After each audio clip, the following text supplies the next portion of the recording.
and we should be good to go. So welcome, everyone. Thank you so much for joining Mr. Jason Goldberg and I for another complimentary webinar from Her Life, Her Legacy. This is so incredible. I didn't realize when I set out at the beginning of the year to do 10 free webinars that it was going to be this good so fast. So I'm super excited to be here. I'm excited that each of you are here, and I'm so excited for you guys to hear our guest today. But before we jump into it, some of you I know, some of you I don't know. So what I'm going to do is tell you a little bit about myself as well as a little bit about Her Life, Her Legacy, and then we're going to jump into how to reinvent yourself. So who am I? My name is Teresa Campbell. I'm the founder of HerLifeHerLegacy.com and host of the Let's Talk Legacy podcast. Many of you have probably tuned into that. You can find the podcast on iTunes.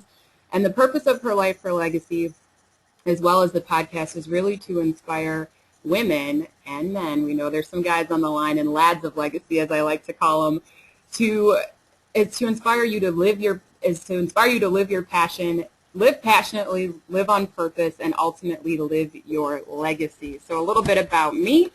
I completed my undergraduate studies at Michigan State University, got a degree in marketing, immediately started working for Ford Motor Company in marketing and sales right after that. A few years into my career, I decided it was time to up my game and increase my education as well as leadership. So I ended up getting my MBA at the lovely Crummer Graduate School of Business. We've actually got Dr. Bach on the line, which is so exciting.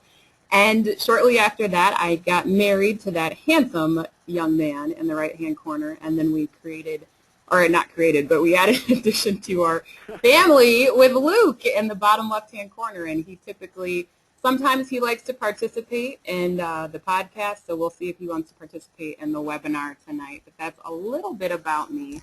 But the truth is, this question that you see on the screen, what is your purpose, changed my entire life. And this actually goes back to my time when I was at Rollins, and I had a leadership professor who put this question up on the board, and he didn't say a word after asking that question.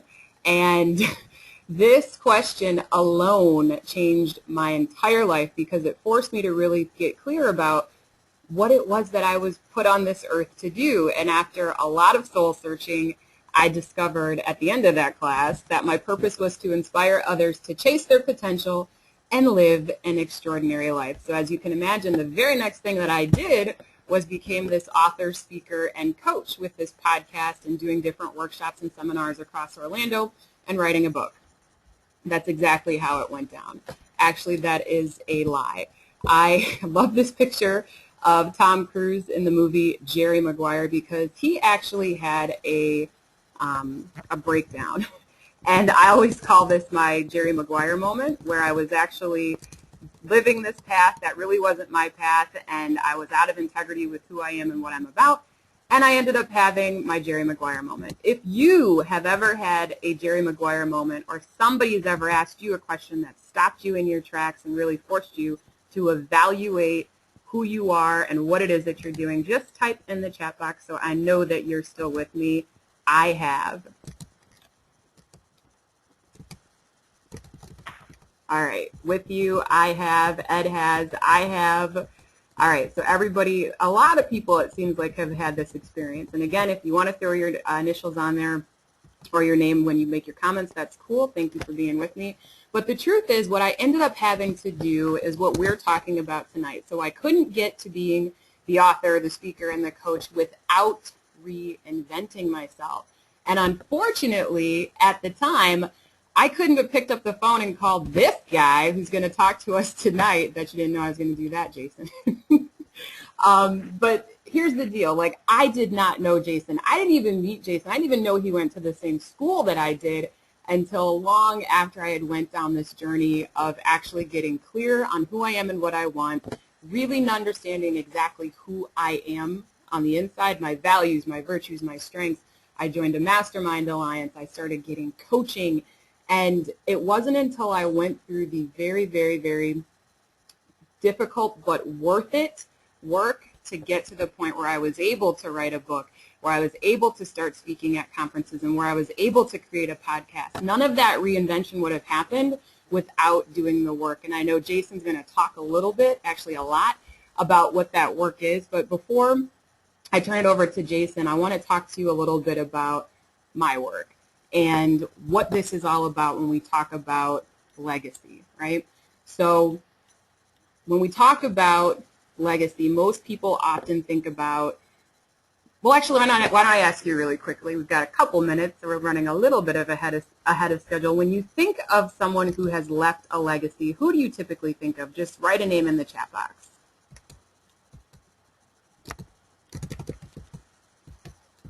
We've got Jesus.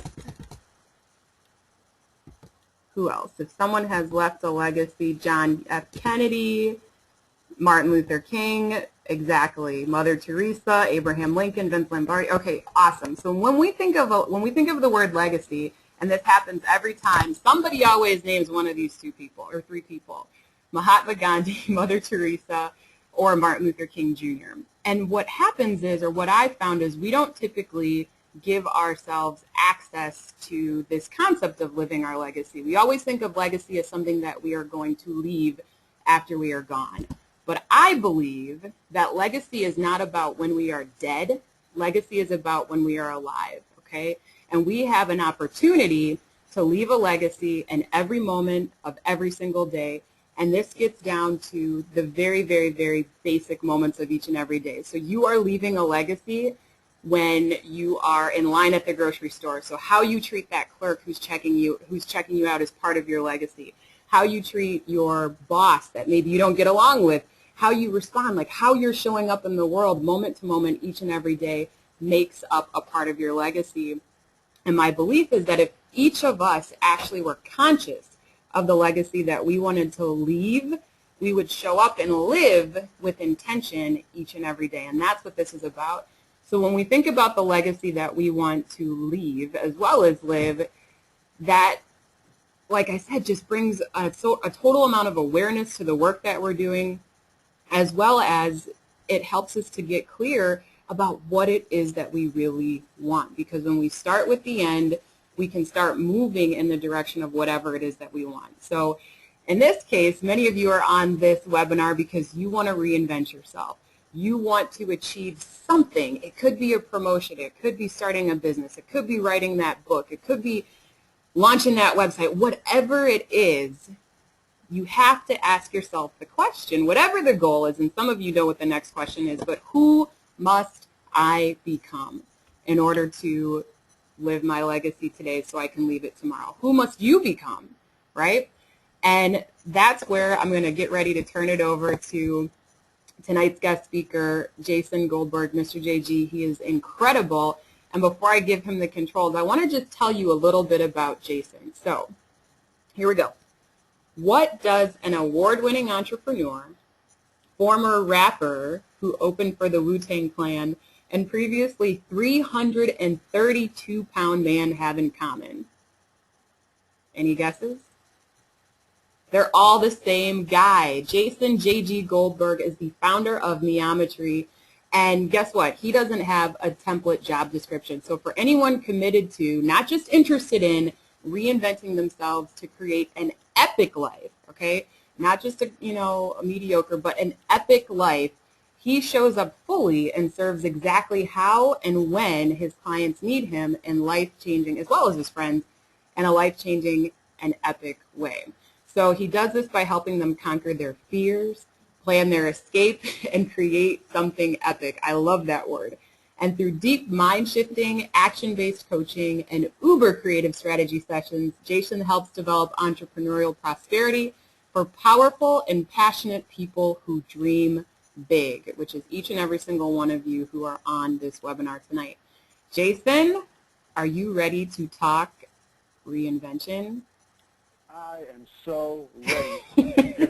You thought I was going to say, are you ready to talk legacy? Ha, ha, ha, ha. This is not the podcast. I'd be good with either. I'd be good with either. All right, so with that, everyone, I'm going to turn it over to Jason, and he is going to talk us through how to reinvent yourself. And I hope you are prepared to take notes. And I know the things that he's going to share with you are going to help you move through that crazy period of time that I went through without actually knowing Jason. So this is a real treat. And with that, I'm going to make Jason the presenter. And we are going to rock and roll. And when you can see Jason's screen, let me know in the chat box. Just say you can see it. Yeah, it should be up now. Can you see it, P? I can see it. Okay, everyone can see it. And if you guys have questions as he's presenting, feel free to continue to use the chat box. I will gently interrupt Jason at the right time to see if your question can fit, but definitely don't forget to put your name on there so we know who we're talking to. But with that, Jason, the floor is yours, my friend. Awesome. Thank you, Coach T. Thank you guys for having me here tonight. I'm really excited to talk to you. First and foremost, look deeply into my eyes in the screen. I am hypnotizing you to believe that everything I say is valuable. We're now hypnotized. Okay, great. So now when I snap my fingers or click, I'll get chicken. No, I'm just kidding. Okay, great. So I'm Jason Goldberg with MEometry, MEometry.com. And my purpose, I love the question that Coach T put up on the board there, or up on the screen, that her professor had put up on the board about what's your purpose. And I guess I'm going to be really, really succinct about it. My purpose is really to live an inspired life that inspires others to inspire others. And I feel like that's something that I'm guessing T's audience is something you guys can really get on board with as well, because if you're here and you're interested in this topic and you follow the work that Her Life, Her Legacy does, then I'm sure that resonates with you a lot. This is me, and we're going to be chatting about this. As T mentioned, I am a coach. I do individual coaching and group coaching, typically with entrepreneurs or people that I call futurepreneurs, people who want to transition into being an entrepreneur, to really help them realize that meaning and fulfillment and success are really as much a matter of mindset as it is skill set. And once you have that perspective and you can choose what it is you really want, then you can create it and you can really enhance your life and the lives of people around you. So that's what I'm really passionate about. And with that comes reinvention. And so if we were to give this talk another name besides reinvention, we may call it I'm a blank, but I really wish I was a blank, right? And we had this in the intro video. If you saw the intro video, I'm an accountant, but I really wish I was a ballerina. I'm an IT guy, but I really wish I was an entrepreneur. Hint, hint, that may have been my story, may or may not. We'll find out in a minute. So the first thing I want to do, and just to kind of make sure you guys are still there and you guys are ready to roar here, is I want you guys to share some of your slashes with me, right? So a slash would be an accountant / ballerina. I am an accountant, but I wish I was a ballerina. So if anybody wants to share that, what they currently are and what they really wish they could be or what they wish they were, go ahead and share that, and Coach T will read some of those out if she doesn't mind. No problem. So go ahead and let us know in the chat box. I'm a blank, but I really wish I was and I'll go first while people get it together. So I could say I'm a marketing and sales professional, but I really wish I was a coach, even though I am a coach. All right, we've got I'm a social worker / parenting coach, and I wish I was an author. Awesome. Anybody else? Awesome. All right.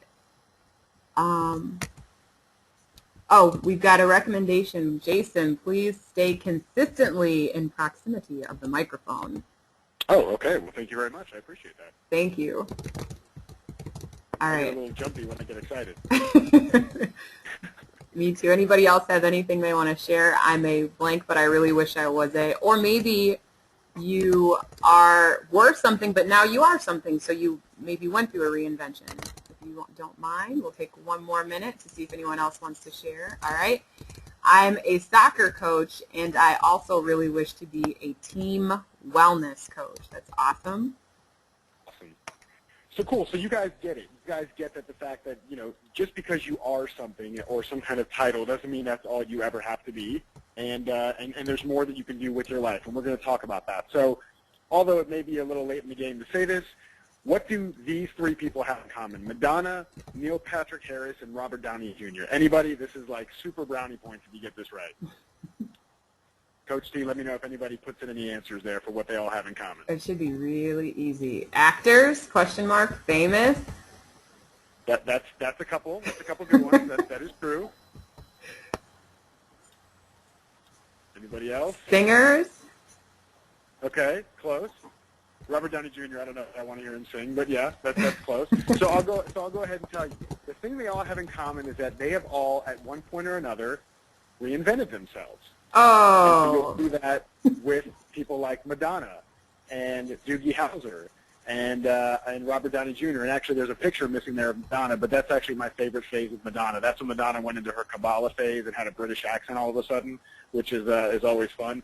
But the thing about these people is that, you know, reinvention, a lot of times it can be forced, right? And so for some of these people, it was forced because the market forced them to do it, or for Robert Downey Jr., he obviously had legal issues, and so he was kind of forced to reinvent himself. And so people get confused about what reinvention is really all about, and we don't want you to be confused about this. So this is one of the first things that I want to talk about. So what is the first word or phrase that comes to your mind when you think of this word reinvention or hear this word reinvention? Does anybody have anything that just immediately comes to mind that they think of when they hear reinvention? Change, create, Change. Yep. New beginning, redo, transformation, renew. Awesome. Mm-hmm. Yes, I love those, and those are all great. And so, and that really is true for reinvention. And the distinction I want to make here is that a lot of times people think that reinvention comes in, this changing course, this renewal, this new path, comes from failure or disappointment, right? You've been laid off, or you've been fired, or you go through a divorce. You have some major life change, and so you are forced to reinvent yourself. But that's not necessarily the case. Reinvention can also come in times of success. For example, your personal and professional definitions of success aren't matching up maybe, which was my story that I'll tell you about in just a second. And in fact, there's a great article that just came out recently, and it's an interview with Matthew McConaughey where he has reinvented himself. He wasn't, you know, poor and living on the streets. He was making a ton of money. He had roles coming at him all the time. Of course, all the roles required that he show off his abs and say, all right. And he decided, hey, you know, I'm super successful. I'm making a bunch of money, but my professional success is not matching up with my personal success. I don't feel that there's depth and purpose and character that's involved with the roles that I'm taking. So he decided to reinvent himself, and look what happened. Dallas Buyers Club, he won an Oscar. So that's an example of reinvention that happens even when you're being seemingly successful or you have some success in your life. And I know really firsthand what this reinvention looks like. And so we'll take just a second and kind of look at my reinvention. I spent 15 years in IT. I actually spent longer than that. I mean, professionally, I was for 15 years, but I was raised in a single-parent family with a very, very hardworking mother that still works her butt off to this day, and I'm very proud of her for doing that. But we didn't have a lot of money growing up, and so for me, it was really, really important that I had financial stability, that I had financial security. And so I got into IT at a very young age. I did my first official IT project at the age of 13 for a major company in Tampa. I was kind of a tag-along with a family member that had been hired to do it. And I got into it officially, my first real job in IT at 17, and I never stopped. I went up from being a technician through being an advanced networking engineer and finally being a director of engineering and operations for a regional technology firm. And that's where I spent the last 7 years of my corporate life before I became an entrepreneur. So it was a big deal for me to be successful with money. And so I had this goal when I was 20 years old that I had to make 6 figures before I was 30. That would bring me my happiness. And at the age of 25, I was blessed and grateful to have made over $100,000 a year, and I was also miserable. Beyond making the money, I was also over 330 pounds. This is me just about almost 3 years ago now. And I was stressed, and I was anxious, and I was depressed, and I was the same, you know, caring, loving, happy-go-lucky, at least on the outside, Jason back then, but I had a bad temper. I was like the guy that punched holes in walls, just really, really ridiculous stuff, and it's because I was so unhappy with who I was as a person. So, again, we'll kind of talk about how the reinvention worked with that as well. And then, as T mentioned, this is me as a rapper opening up for the Wu-Tang Clan, wearing some kind of weird wooden beads on my wrist. So, as you can see, I've been through a lot of different phases in my life, and this is what, to me, is really helpful, is to see that you can go through so many different things in your life and still reinvent yourself. You know, this picture on the far left here is me and my first startup winning an award at the Orlando Chamber of Commerce Big Summit, the Business Innovation and Growth Award. And, you know, even at that point, when I had left my corporate job and gone into being an entrepreneur and thought everything was going to be great, I still hadn't made the reinvention in my mind to follow up with the reinvention that I had made in my job. So that's why it's really important that we reinvent ourselves from the inside out and not just from the outside in. So now I coach people, all kinds of people, CEOs, the PhDs, and they're all working on different things, and they all have different challenges. And my goal here in talking about what I do with my clients and some of the stories I'll share with you, and also showing you my own reinvention and some of the pitfalls that we can encounter in reinvention, is to kind of shorten your learning curve. And anything that I share with you tonight, these are my views. You don't have to take them on as your own. You can take what works and you can dump the rest. But my goal is that you get something of value that you can use. So if you or somebody you love ever wants to go through reinvention, notice I didn't say has to go through reinvention. If you know somebody or you yourself choose to go through reinvention, you'll have some tools to help you get through that. So why do we really reinvent? There's a lot of things we could say, but typically it comes down to the fact that we want more meaning and more fulfillment and more purpose in our lives. At least that was my story, right? So I was making the money, I had status, I had, a beautiful condo and a nice car and all these things, but I still wasn't feeling the sense of meaning and fulfillment and purpose in my life. And at that time, I didn't know that, right? I also didn't have somebody to call to figure out what I was going through. I just knew something was off. So it took me doing really deep soul searching, getting into personal growth, spending a lot of time reading and attending seminars and being coached myself to really figure out that this is why I wanted to reinvent. And in my background and in my experience, this has been what it's been for my clients as well, is you want to have more meaning, more fulfillment, and more purpose in your life. If you can get that through your job, fantastic. If not, it's just finding some way to add more of that in your life. And so the purpose thing is really important. And again, it's what Teresa brought up earlier that her professor had brought up in class, and I shared kind of a purpose, at least for my business earlier on. But as far as what your purpose is as a person, I was first introduced to this subject, this idea, by my first coach's coach, who was actually also somebody that Coach T had coached with at one point, and he said he could help us find our purpose in our lives in 5 seconds. And I immediately called BS. I said, there's no way I'm going to find my purpose in 5 seconds. And so I said, okay, I'll humor him. And what he came up with is this. Our purpose in life is to be the best version of ourselves that we can be at any given moment. Now, to me, that's really succinct, and it's really nicely wrapped up into a little box. All we have to do, our purpose in life, is to be the best version of ourselves. You be the best version of you that you can be in any given moment. Act to be your greatest self, to live at your full potential in every moment. And I love what Teresa brought up earlier. She brought up this distinction about leaving a legacy, right, where you think about the legacy in terms of Mahatma Gandhi and Mother Teresa and MLK Jr. and how you don't really equate their legacy with them until it's posthumous, until it's passed on. And she said that you are leaving your legacy. You're building your legacy every day. The same thing happens with reinvention. It doesn't require some huge pivot, some big 180, some leaving your career at 15 years like I did to start a company. You can reinvent daily. Every single day that you get up and you make choices about who you're going to be and how you are going to show up, if you're going to be the best version of you that you can be, you are reinventing yourself every single day. And to me, that's super empowering. And the great thing about that is that once you have this goal, right, your goal being to be the best version of you that you can be, the goal never changes. The goal never evolves. But the choices that you make to get there can change over time, which again is just fantastic. This is where a lot of possibilities happen. So it sounds good, right? Reinvention sounds like a good idea. If I can reinvent daily, it doesn't mean I have to change my entire life. It doesn't mean anything's wrong with me. It just means that I can make some choices and change and be a different kind of person that's more in line with who I want to be.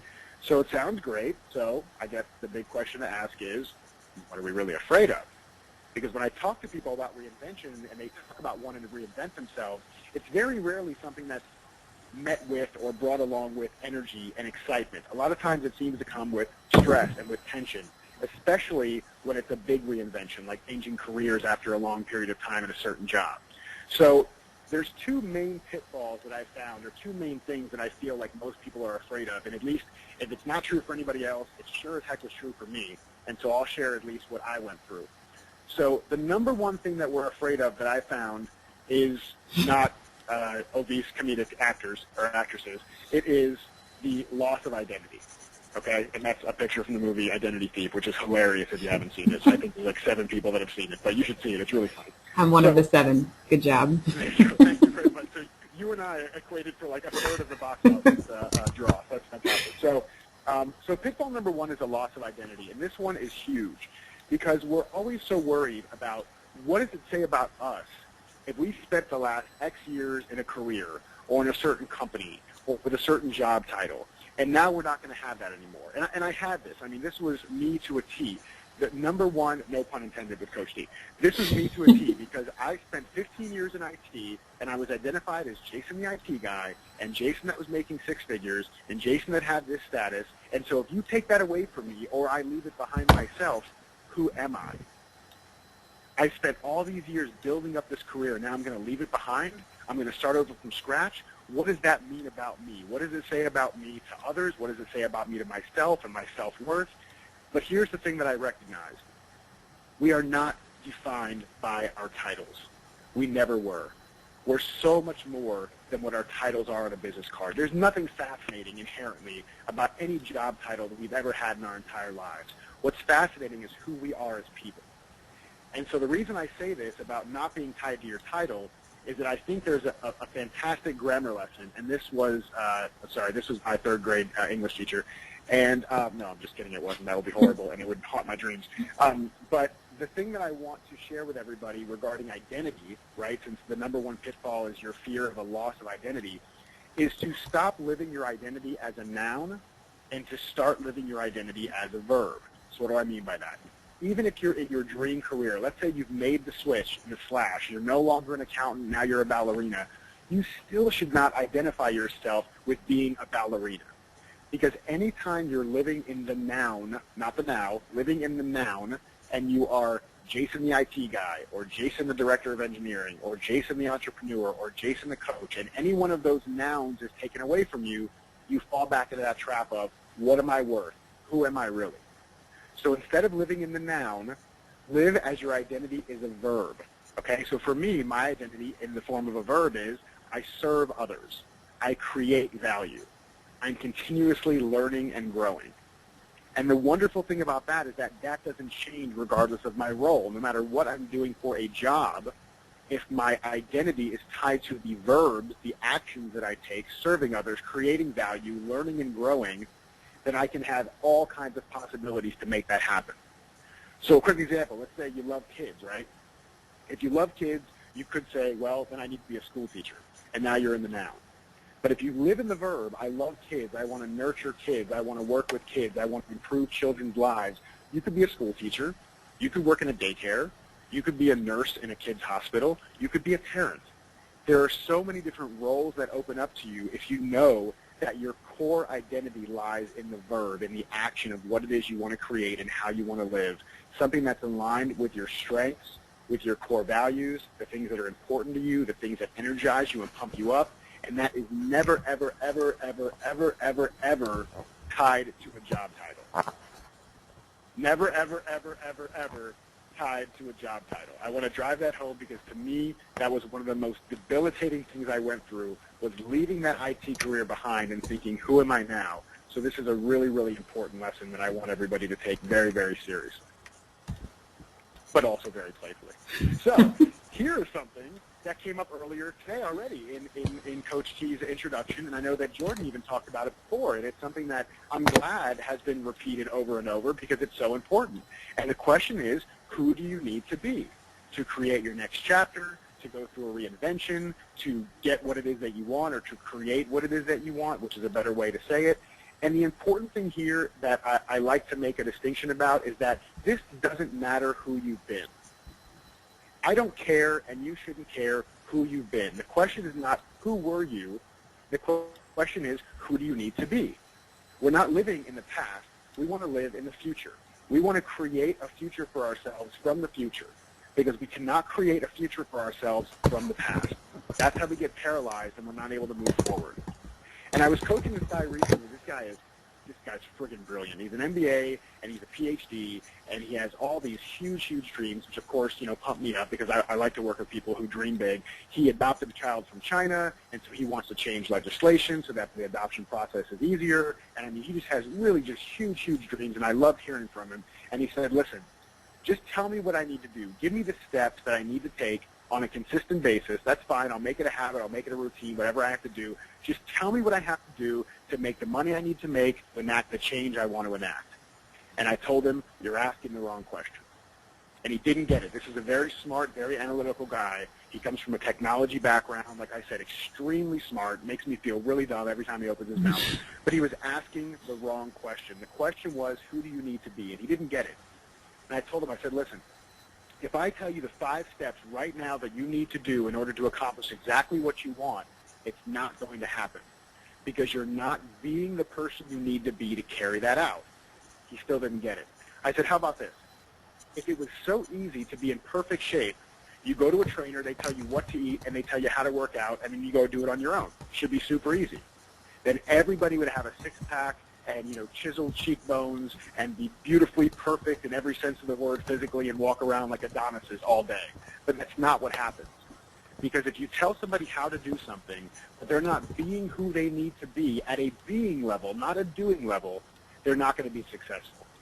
So for me, if I want to be successful with MEometry, I don't have to tell you anything about any internet marketing or about, advertising or coaching or anything else. I know that I personally need to be patient. I need to be focused. I need to be diligent. I need to be structured. I need to be unattached to the outcomes that I'm going for. I need to have an unemotional attachment to money or just not be emotional about money. I need to be restful. I need to be thankful. These are all qualities of who I need to be in order to be successful in anything that I do. So the question to ask yourself is, whatever it is that you want to create or anything you want to attain in your life, who do you need to be in order to do that?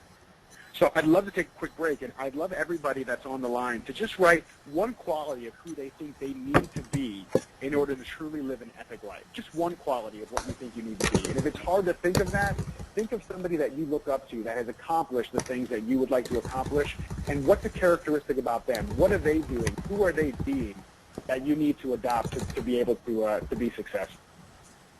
All right, we've got...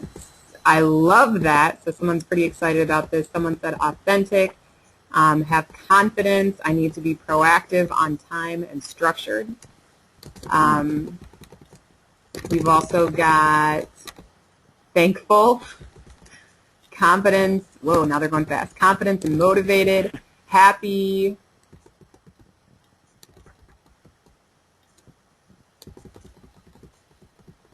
To be perseverance. Someone saying, wow, this is tough. Boldly face their fears. Be grateful. Determined.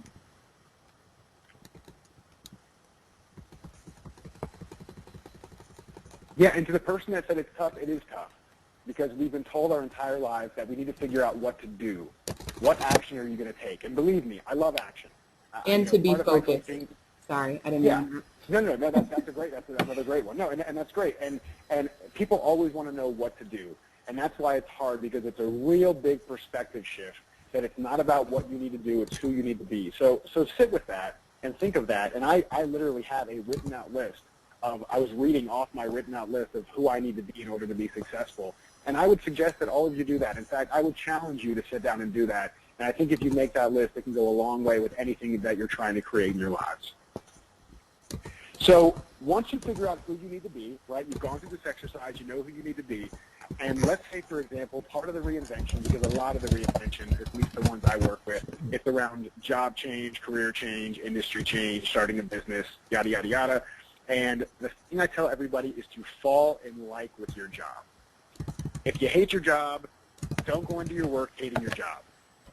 Because the thing is that there are elements, there are parallels in whatever job you're doing now that are going to help you to achieve whatever your dream job or dream company is. I have a coaching client who works for a Fortune 500 company.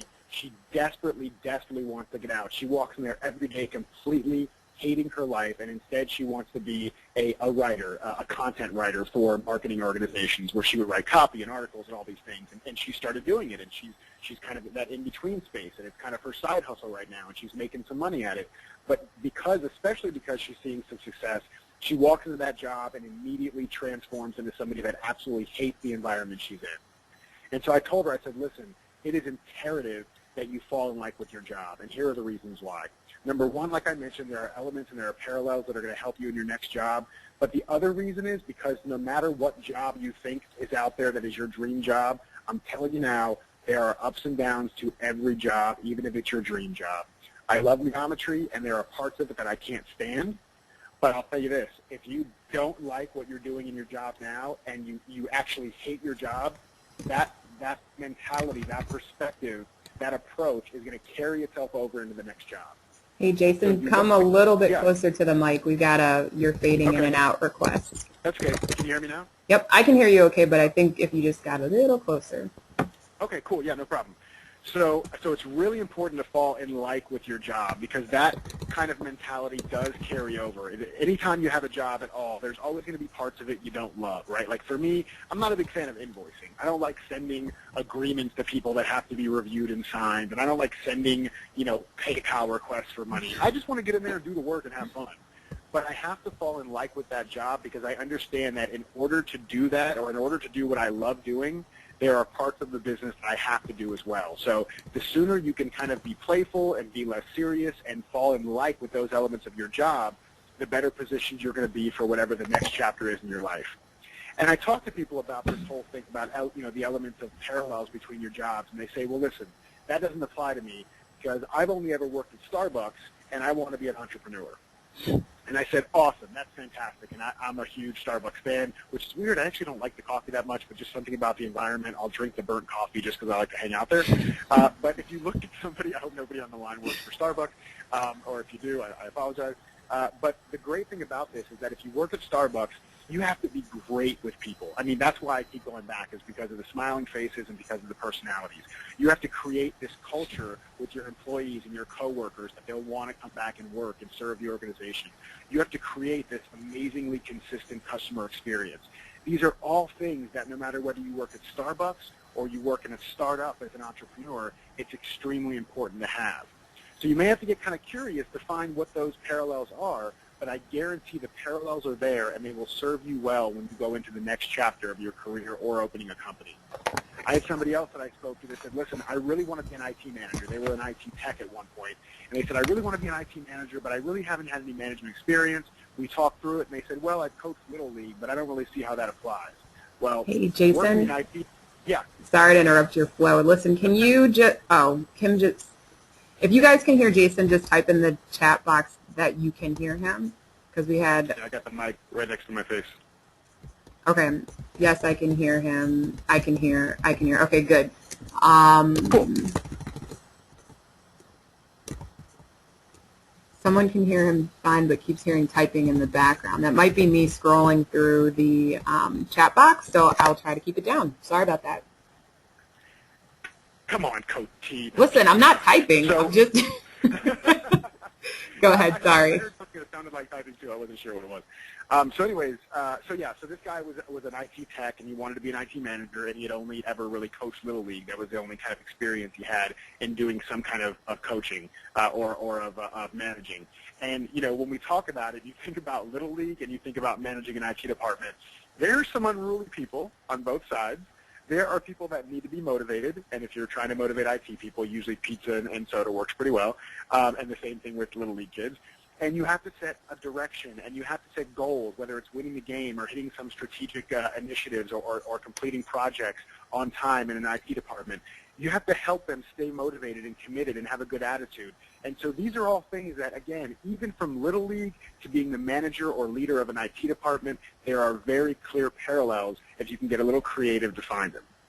So it's really important that we're talking about who you need to be and falling in like with your job and finding parallels between the thing you're doing now and the thing you want to be doing. And there's a very important reason that I say that, and here it is.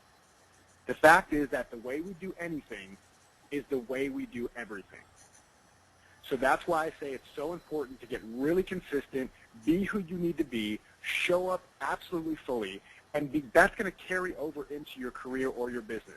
Be present in everything you do, coming from the place of who do I need to be, coming from the place of I'm going to find a way to like this job and glean the experience that I need to glean from this to carry over into my next job, my dream job, or the company that I want to start. So the next thing I want to look at here is the second pitfall. And the second pitfall is falling on your face in front of people in a courtyard that are all wearing suits. Yeah, okay. Well, more importantly, I guess, or more accurately, it's the fear of failure, right? So the first question I would ask, and this is an interactive question for everybody, if you have no fear of anything in the entire world, go ahead and just type me in the chat box. So if you don't have a single fear, type me. If you don't have a single fear, type me in the chat box. Crickets? Definitely crickets. Okay, good. So we're on the same page. So it's been said before that the only people that don't have stress and fear are dead people and schizophrenics. So I don't believe any of you are dead, and now that none of you type me, I know that you're not schizophrenic. This is really scientific stuff we're doing here. So the fear of failure comes up all the time for all of us, especially when you try something for the first time. Anytime I've tried something for the first time, anytime my first coaching call, my first group coaching call, my first time hosting a live television show, my first time doing a podcast interview for somebody, all of these first, I was scared as crap. In fact, I had this one thing that I did back in October. It was I called it the Service Palooza, where every single day in October I coached somebody for free. So I sent it out to my mailing list, and I sent it out on social media, and it got shared out. And within 18 hours, I had all 31 spots filled. So I was going to coach one person for free every single day, including my wedding anniversary and weekends, and sleeping on the couch for those few days was really fun. I appreciate my wife being so kind. And it was an amazing thing. In 18 hours, all 31 spots were taken, and I said, oh my gosh, I just got 31 people to sign up for coaching that I'm going to coach all in 1 month. That's amazing. And then 5 seconds later, I said, oh my gosh, I got 31 people to sign up for coaching in 1 month. I'm going to crap myself. I was so scared. I had no idea what to do. And so we'll talk about how to kind of overcome that fear in a second. So I want to leave you hanging there for a minute. So the fear that we have, the fear that comes up, at least for myself and also for the people that I work with, is that we're not going to be blank enough, right? We're not going to be good enough or smart enough or rich enough or creative enough or whatever enough that we have in there. And, of course, what are they going to think of me? I'm going off on my own. I'm leaving this cushy corporate job. I'm changing my perspective on life. I'm changing the way I eat and take care of myself. All these things, what are they going to think of me and if I'm not blank enough? And the only way to get over that is to work on mastering the fear. Notice, I did not say not having fear. The way I relate fearful thoughts to our lives is I relate them as being the same as junk email, spam email, and faxes. You have no control over spam email coming to you. You have no control over faxes landing on your fax machine, but you do have control over what you do with those things once they're a part of your experience. And that's why we talk about mastering that fear. Mastering the fear means clicking the little box that says, this is spam, I don't want to see this anymore. It's taking the piece of paper from the fax machine, crumpling it up and throwing it away, taking control of the moment. And the way you master your fear is to build courage. And the way you build courage is doing the thing that scares you over and over again. So I had my October Service Palooza. I had 31 people signed up, and on day one, I was super, super scared. But then on day two, I was super, super scared. And then on day 3 through probably 9 or 10 or 11, I was still pretty damn scared. But once I kind of crossed over the hump there and got to about day 12 or 13, I realized that I had taken this consistent action. I had flown in the face of the fears that were naturally coming into me at all times. I couldn't control their arrival, but I was now choosing to not let them overtake me. I was instead choosing a more empowered response of courage. And when you do this, when you take this action in spite of the fear, it's like if you went to jail, which I have no experience in, I'm just talking in hypotheticals. If you went to jail and you went up to the biggest bully in the entire joint and you uppercut him in the face, you're in your first day in the joint. Now, does that mean he's not going to be scary anymore? Does that mean he's not going to sneak up behind you or scare you in the future? Of course not. He's still going to be as scary as ever. But at least he knows you're not going down without a fight. And if he keeps coming up to you and you keep uppercutting him, eventually he's going to keep his distance. And so it's really important that we do that we uppercut the bully, we uppercut the badass, excuse my French, as much as possible, because that's one of the clearest ways to master our fears. Now, there's another part of fear, though, that doesn't just come from within us. It comes from the outside. And this is, I know, a very big one for a lot of people I've worked with, and I want to poll you guys real fast. How many of you have had family or friends that have been the quote-unquote bully in jail that have tried to stop your dreams or second-guess what it is that you're trying to accomplish? Whoa, the yeses are coming pretty fast. Hold on. We've got yes, yep, yes, yes, with lots of S's. Me. My husband responded, he better not be talking about me. Anyway, yep. So here's the thing with that. I'd like to tell you that I'm going to spend 5 minutes talking about this, but I'm not. And it's very simple why.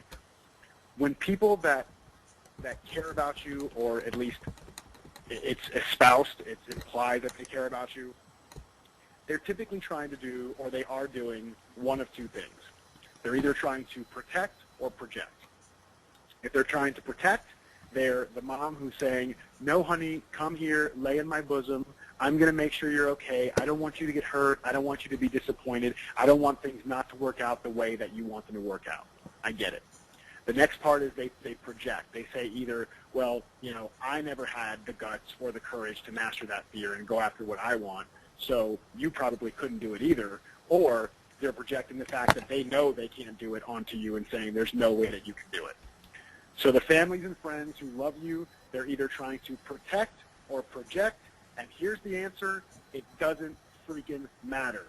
It's not your problem. Whatever they're trying to do, protecting or projecting, is based on their ego, and it's based on them.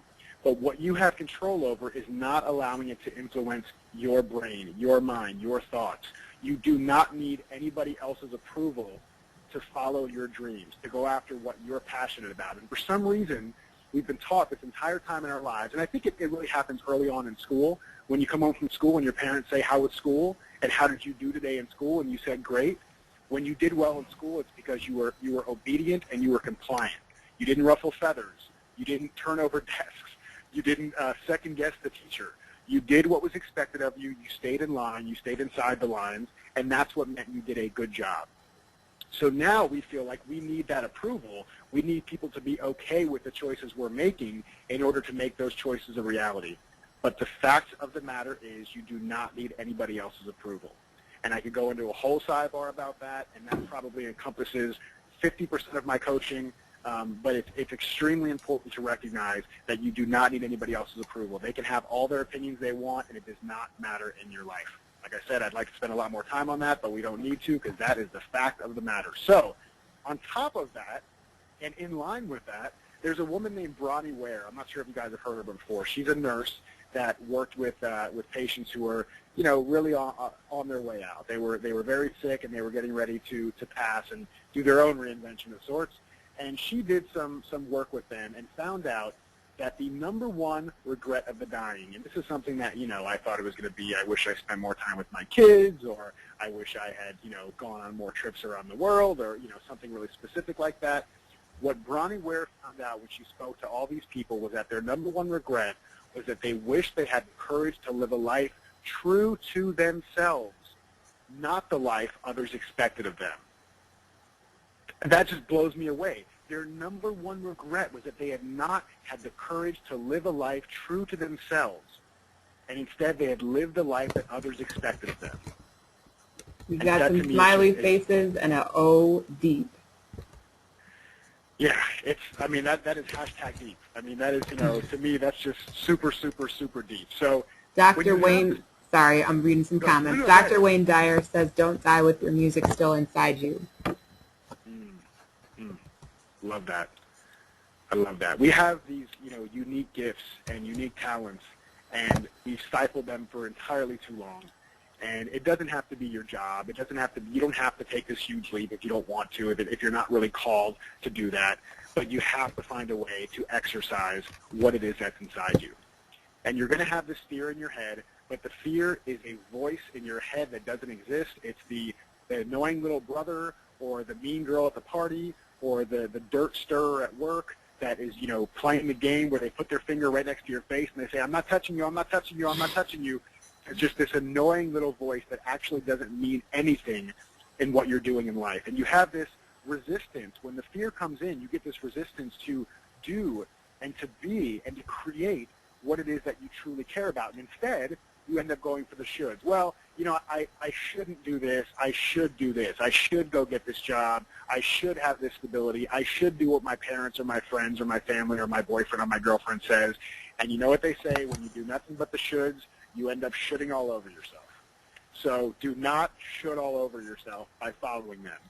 When you have this fear that comes into your life, when you have this resistance, know that it's a liar. It's trying to throw you off your game, and it means that you're on to something special. So do not let it win that battle. It's just not a good thing, and you don't need to do that. So another way that we master the fear here, and I did a video about this recently, is show me the proof, right? If you want to master your fear, I say, show me the proof. And let me tell you what I mean by that. I had a client that I was working with that this guy is freaking amazing. He's an astrophysicist who has worked on 3 different continents and is currently in Belgium working on just amazing projects. And if you talk to the guy, you would think that he had never accomplished anything in his life. And that's what we all do, right? We all discount the things that we've accomplished. I guarantee everybody on this call has accomplished something or multiple somethings amazing that the rest of us would just be fascinated and astounded by, but that we, as the people that accomplish them, think, it's no big deal, anybody could have done that, and we totally discount it. So what I had him do was I said, listen, I want you to write down, and I sit down and I want you to write a congratulations letter to yourself for everything that you have accomplished. And I want you to write it in the third person. Let's just say his name was John. I want you to sit down and say, John, I am so proud of you for doing X. John, I cannot believe that you were able to get Y done while you were dealing with Z. And when he sat down and wrote this letter and came back to me a week later, he said, holy crap, I'm a rock star. And I was like, yeah, I know. But when you have that proof, you don't have to worry about this notion of believing in yourself. Everybody says, just believe in yourself and you can make it happen. Nobody on this call needs to believe in themselves. I'm telling you right now, you don't have to believe in yourself. You have to look at your track record. Look at your track record and you'll see that you've had successes. You've overcome obstacles. You've done things that other people can't or have not done, and you probably never thought that you could do most of it. So don't worry about believing in yourself, and instead show yourself the proof of what you've been able to accomplish. And another really fun way to do this, which is, it's interesting that I mentioned the astrophysicist, and I'll tell you why in a second, is that I tell people to start thinking like a scientist. Scientists have this is why he didn't like it. I said, scientists have the easiest job in the world. He said, wait, what? And I said, well, no, I don't mean that. I mean, you guys are doing hard work. But what I mean is when you're a scientist, you never actually fail, right? You experiment, and then you get results. And if those results are not the ones that you were hoping for or that you were looking for, you take those outputs, and those outputs become new inputs for the next experiment. And it goes on and on and on and on, and you never truly fail. You continue to experiment. So to me, that's really powerful. Start thinking like a scientist. When you want to reinvent yourself, think, what would a scientist do? What can I get out of this, even if it's not exactly what I wanted it to be? And if you could frame that ahead of time and say, listen, even if this doesn't work out the way I want it to, what are 3 things that I can take away from this experience that are going to make it worth it for me? Then you're setting yourself up to have milestone successes, even if the entire thing is not the success that you wanted it to be. So as Coach T mentioned, both of us did our MBAs, our Master of Business Administration, at the beautiful Rockland College Cromer Graduate School of Business. And my least favorite classes, and I can say this because Dr. Bach is a leadership professor, my least favorite classes were the ones that had to deal with numbers. Accounting, finance, qualitative business stuff, it just made me want to blow my brains out. But I did learn certain math lessons. Here is 0%, and here is 50%, okay? 0% is the highest chance of succeeding that you will have by not stretching yourself, by not experimenting, by not disregarding needing the approval or validation of other people. 0% is the highest chance that you will succeed. However, 50% is the lowest chance of succeeding if you do stretch yourself, if you do try, if you do experiment, if you do get out of your comfort zone. So again, not hugely powerful in the whole math arena, but if I had the choice between a 0% success rate or at least a 50% success rate, I'm going 50% all day. What about you, Coach T? All day, every day. all day, every day. 50%. So 50% all day. So what I'm saying here is that you have to be prepared to stretch and learn. Even if it feels like a step back, it's really important to stretch and learn. Whatever you've done in the past, whatever you have been able to accomplish, it's all things that feed into what you are ready to accomplish, for the possibilities and opportunities you will have going forward. You never start from scratch. You're never starting over. You carry the experiences and the roles and the setbacks and everything else that you've had in your life, going back to legacy.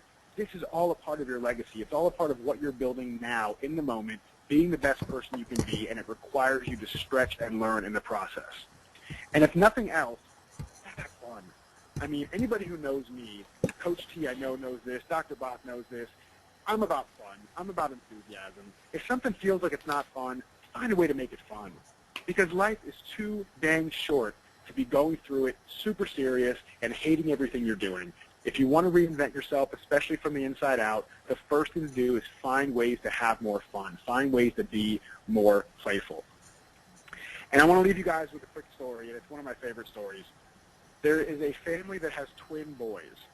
They are identical twins, but beyond their looks, they have nothing in common. One of the boys, if he says it's too cold, the other one says it's too hot. If one says the TV's too loud, the other one says it needs to be turned up louder.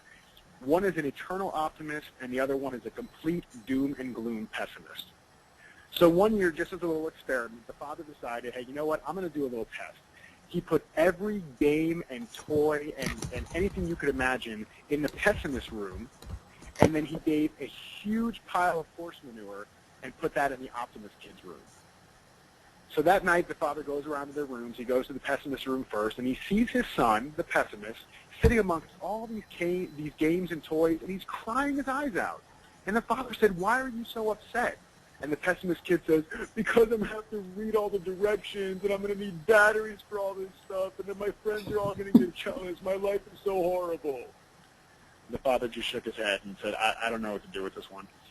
So he walks over to the optimist room instead, and he sees the kid playing in this huge pile of horse manure. He's laughing, he's jumping up and down, he's diving into it, he's diving out of it, and the father says, why are you so excited? And he says, Dad, there's got to be a pony in here somewhere. And so for me, and this is what you get if you Google ponies and poop, just so you know, for me, this is a reminder that, hey, we only get one shot. You're either going to live or you're going to live epic, but it's your choice. And if you run into some crap, which you inevitably will, just look for the pony, guys. So with that, I want to leave you with a picture of this interesting guy who has a banana and a phone, and you guys get to guess which one it is. Oh, no, wait, I put an arrow. Now you know which one the phone is. Well, that's dumb. There's my contact information. MEometry.com is my website, and I want to give you guys a special little extra thing as well. I'm hoping from this talk, and we'll have questions here in a second, I'm sure, so we can clear anything up that you may have questions about, but I hope that you have some of the tools you need now to start reinventing yourself, but maybe you aren't sure kind of what or where the reinvention should take you from there. So if you're in that boat and you're looking for some direction, if you go to my website, MEometry.com, okay, you're going to have the option to download a free ebook that I wrote. It's called Mastering Your Entrepreneurial DNA, and it's, as it says there, it's a guided roadmap to uncover and connect to your values and purpose. And for right now, Coach T, guess how much it is? $3.99. It is $3.99. I didn't even know you did that. That is hilarious. I know. That's so awesome. I love that. That was not planned, and you still guessed it. That is fantastic. So if you go to the website, you'll be able to download that for $3.99. And for anybody that doesn't understand, it's just free. It's just funny to say it's $3.99. But it's absolutely free, and I hope it'll help you connect and uncover your values and your purpose, help you to live a life on purpose and full of meaning and fulfillment. And I thank you guys so much, and now if there's any questions, I'd be happy to take those. Awesome. I'm not the only one laughing out loud. We've got a couple LOLs in the chat box. $3.99. So now, Jason, that was fantastic. Thank you so much for sharing that. And I know we're at the top of the hour right now, but if you guys have questions for Jason, now is the time. We've got love this, some comments coming through. Oh, I'm sorry I went over. That's okay. All right. If anybody has a question, now would be the time about reinvention. Just type your question in the chat box. Okay, no questions. We've just got love this. Good job, Jason. Very proud of you. Amazing. That's awesome. Well, if anybody wants to get in touch with me and ask us questions that maybe they didn't feel comfortable I got a sharing question. here. Oh, okay, go ahead. Did you use this method to lose weight? That's great. So that's a great question. I didn't use it at first, but I did use it for the sustainability part. So I actually had bariatric surgery almost 3 years ago, which was an amazing experience, a very tough, transformational, trying experience. And it's a great start to start losing weight. I lost about 40 or 50 pounds pretty quickly after the surgery. But then it required me to get really serious. And that is the method of figuring out who I needed to be in order to lose the rest of the weight, and then more importantly to keep it off. So yeah, figuring out who I needed to be, diligent and purposeful and committed and focused, having that stuff in front of me was really, really important for me to do that. And some of that fear of failure and what other people were saying, I'll tell you just real quick. I was laying in the hospital bed. They had the IV in my arm. My wife is sitting next to me. They're about to give me the anesthesia, and my mom says to me, my mom comes in the room and says, "Honey, are you sure you want to do this?" So at that point, I could have very well rethought what I was doing, but I recognized that I did not need her approval. I did not need her validation to go through with what I knew was best for me. And so in that respect, I definitely used this process as well. Awesome. What other questions?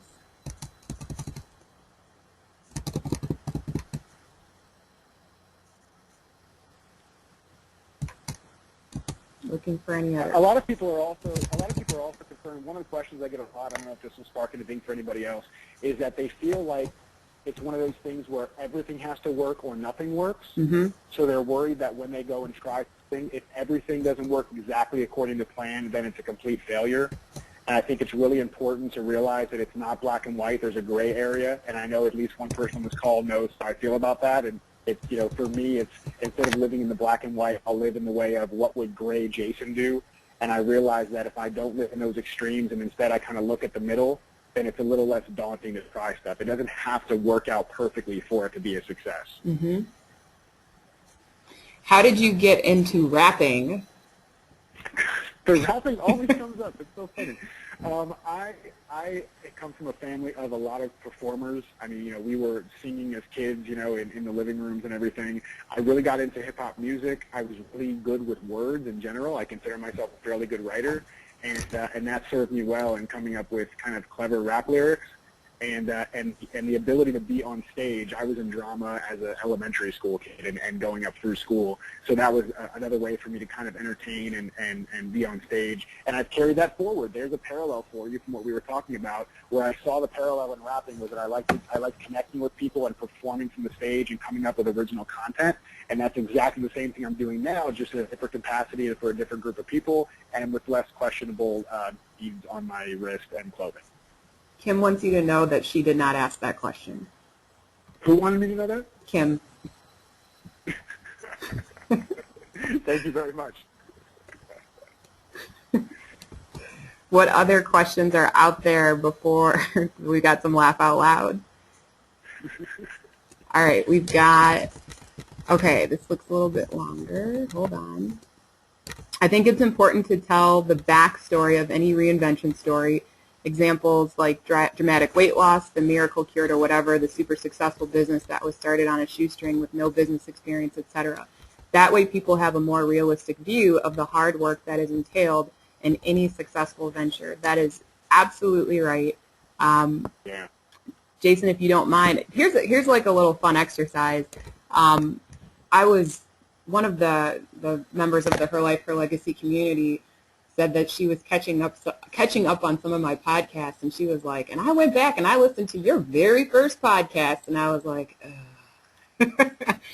and that's true. I don't know who mentioned this, but it's not about an overnight success. And if you listen to my very first podcast compared to where the podcast is now, like it's night and day, night and day.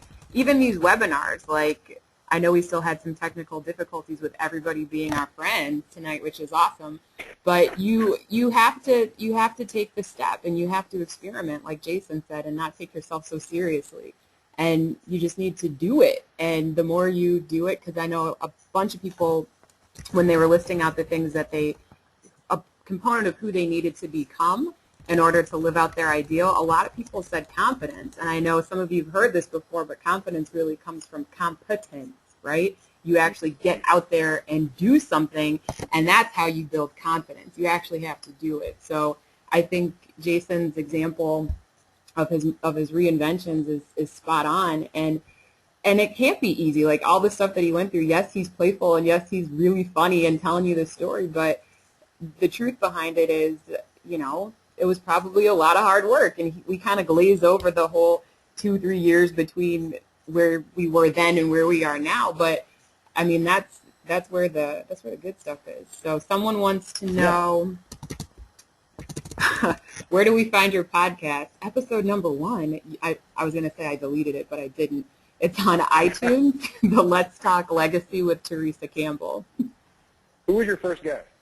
My first guest was actually a woman named Natalie Curry, and she actually was not the first episode, but she was the first guest, and she was actually the person when I shared the idea of her life, her legacy. She was the one who was like, oh my gosh, I think it's so awesome, you should do this podcast.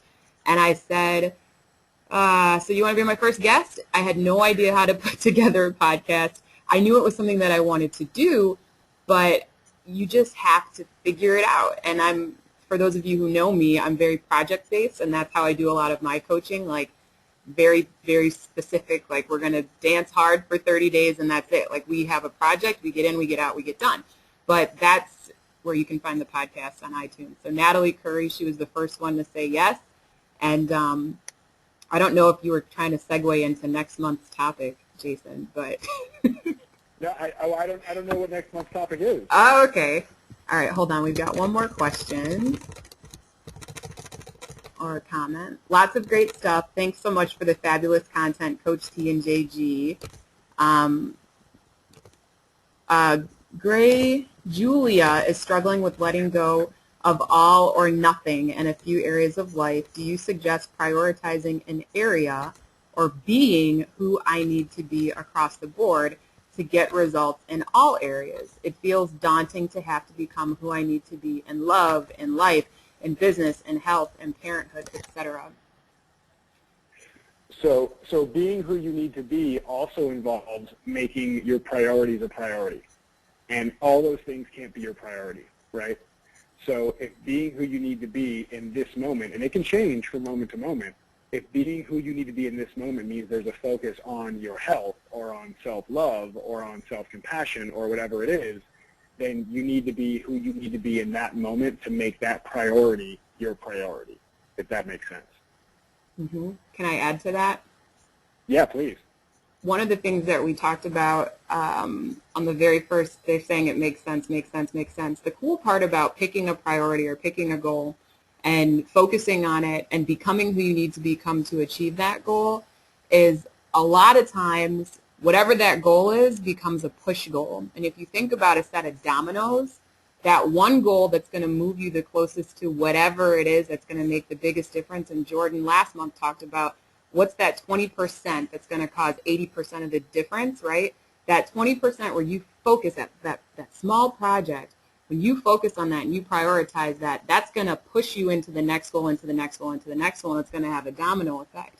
So if who you need to become is a person who is more loving to yourself, first and foremost, then what does it mean to love yourself and take care of yourself? Because if you're taking care of yourself, then you're going to be able to take care of other people. You're going to be able to take care of your finances. You're going to take care of your family. All of it is a domino effect. So pick one area and the one that's going to have the biggest result on all the other areas of your life as a domino. And that's fun. That's awesome. All right. We'll take one more question and then we will reveal what's going on in the world of Her Life, Her Legacy. So one more question. Yeah, and one thing I did gloss over the reinvention for going from corporate to being an entrepreneur is that the first time I did that, I lost a six-figure salary in one day when I left my job, and ended up being with a startup for a little over a year that I was a co-founder of, that I put every penny that I could from savings into, sold my dream car, cut all of my expenses down to two-thirds of what they were before, two-thirds of what they were before, started living on, like a ramen budget, and that business ended up failing. And so it would have been very easy for me to say, you know what, screw it, I'm done, I'm not going to try it anymore. But instead what I did was I went and got a bridge job. I went back to work for 6 months and repadded my savings account and then left again and started again. So when you start the reinvention, again, there's no guarantee that it's going to be exactly what you want it to be, but it's always going to be a learning experience as you go forward. Awesome. All right, I'm going to take the controls back, if you don't mind, my friend. No problem. All right, let me know when you can see my screen. I can. Oh, okay. So with that, it is definitely time to reinvent ourselves. I know one of the things I really love that Jason said was you're never done, I guess, reinventing yourself. And when we hinted at what the content for tonight was going to be about, we said the world's most successful people and businesses are constantly in a state of reinvention. So who do I need to become to get to whatever that next level is or whatever your dream is? So one of the things that I would, and I don't know why I can't see my chat bar anymore, so hold on, bear with me a second.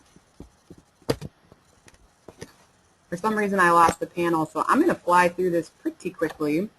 And one of the things that I wanted to do, and we do this at the end of every complimentary webinar, is we extend an invitation to become a part of the Her Life, Her Legacy community for people who are committed to living their legacy today so they can leave their legacy tomorrow. And this is the time where we're going to invite you to become a part of the Live Your Legacy Inner Circle. And again, this is a private invitation. Nobody else gets this. You have to have participated in one of the 10 free webinars that's taking place in 2014. But really what this is about is that saying, it takes a village. You've heard the saying, it takes a village to raise a child. Well, it's the same when you're trying to reinvent yourself. And myself and Jason, you can still hear me, correct? I can, yep. All right, I don't know why I can't see the chat box anymore. But anyway, myself, Jason, Jordan, other people that are in the Her Life, Her Legacy community, Sandra, who's on the line, I know, we know that we have to be connected in community in order to get this done. So one of the things that our community offers is an opportunity to be a part of our inner circle. Again, what you will get if you're interested in becoming a part of this community that Jason's also a member of. We do a weekly 1-hour group coaching conference call and mastermind with myself. And while we do not advertise this, but one of the most beautiful parts of being a part of the Inner Circle community is we take time out each and every week to brag about what's good in our lives. And as Jason said, this is about having fun along the way of reinvention and really enjoying the journey, but also being connected with other like-minded people who are doing the same thing. We have a private Facebook group that, unless you've been given this invitation, you wouldn't have access to, where we're checking in a few times a day and a couple times a week just to see how everybody's doing, what different people are working on. And one of my favorite parts of the Inner Circle is I get to deliver some weekly wisdom straight into your inbox every single Monday morning. So this is really just a 2 to 5 minute audio, it depends on the day, that helps you to kind of jumpstart your week, stay focused. In this case, this weekly wisdom was about how to make yourself proud. And again, it's about being connected in community with one another as we work on our goals. We have a member spotlight opportunity where different members are showcased on what it is that they're working on, how not only we can help them, but how they can help one another. So it's a great group for networking. It's a very small group. It's a very tight-knit group of about 16 people. And the only way that you would get access to the group is through participating in a webinar and saying you want to be a part of the community. So after the 10 webinars, we're going to shut down the doors and no one will be allowed in. But if you're interested in being a part of the Live Your Legacy Inner Circle, where you get these 1 hour weekly group coaching conference calls with myself and people like Jordan and Jason and Sandra and different voices that you've heard in the past. You'll get all your questions answered. You'll connect in community. You'll have an opportunity to share your goals. We're even doing a quarterly review at the end of this month. You'll be able to ask questions, network, make friends and wonderful connections, support each other, get the weekly wisdom like I talked about, as well as the member spotlight. If this is something that you're interested in, the investment in yourself is only $25 a month. So I, again, just wanted to extend this invitation to those of you who participated tonight. And if you're interested in being a part of the community with myself and Jason and Jordan and Sandra, and really just having that community of people that you can do these scary things with and check in and say, oh my God, I just did a 30-day free coaching offer and I'm freaking out, and then having, 10 people that have your back saying, here's how you can, this is why you can do it, and this is why you're fantastic, and remind you to be nice to yourself along the way, then we definitely want to welcome you to the Inner Circle if you think this is something that's right for you. So you can check your email for the link to find out how to join. And I always say this, the very, very, very most important thing that we could ask from you, from the Her Life, Her Legacy team, is that you please take a moment to take the short 5 questions survey about tonight's webinar. I know JG killed it tonight, and I'm just super excited. One of the things that we do with the survey, that's why we're stressing that you take it, is when we ask you, you would like to learn about how to, we take that very, very seriously. And on our last webinar, we had multiple people say they wanted to learn how to reinvent themselves.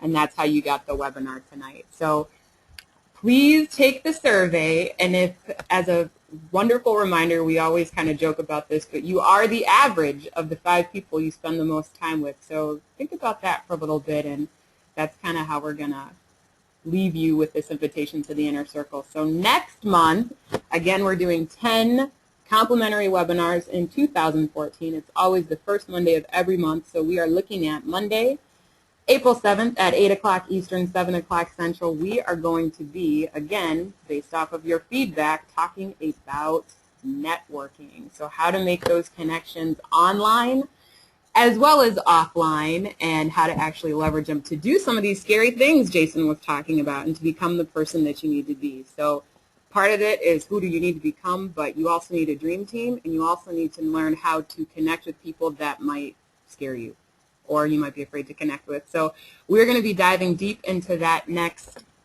month. And with that, I want to ask if there are any questions. I'm not sure what happened to my little GoToMeeting guy.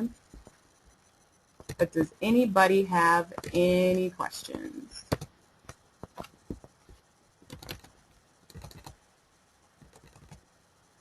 It looks like there aren't any questions. People are saying that this was great. Thank you. Yes, Jason, thank you so much.